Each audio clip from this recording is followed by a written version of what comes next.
De 2017 à 2036, la Chine allouera à la Guinée des prêts d'un total de 20 milliards de dollars pour financer des projets d'infrastructure. C'est ce qu'a annoncé le ministre d'État chargé du partenariat public-privé qui indique qu'un accord de partenariat a été conclu entre les deux gouvernements. Selon les termes de l'accord, Conakry, en échange de ce financement, mettra progressivement à disposition de compagnies chinoises ses ressources minières. Celles-ci recevront des permis miniers et les revenus qui seront générés par l'exploitation des mines serviront à rembourser les prêts.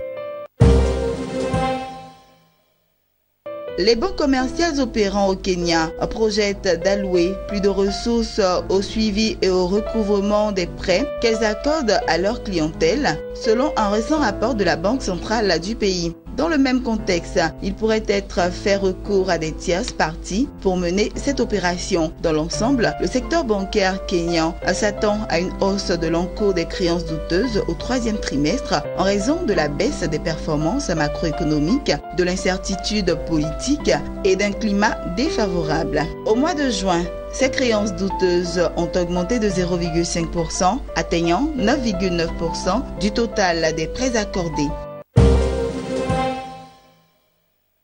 Le gouvernement pakistanais vient de donner le feu vert à son ministère en charge de l'énergie pour démarrer des négociations avec les autorités nigérianes en vue d'importer du pétrole et du gaz naturel liquéfié. Islamabad privilégie des négociations directes car il ne souhaite pas passer par un processus d'appel d'offres. Cette volonté de la République islamique s'inscrit dans son projet de nouer des partenariats avec les grands producteurs africains. Dans le cadre des négociations qui démarreront sous peu, le Pakistan et le Nigeria exploreront les différentes possibilités liées à l'approvisionnement en pétrole brut et en gaz naturel liquéfié tout en créant des installations de raffinage.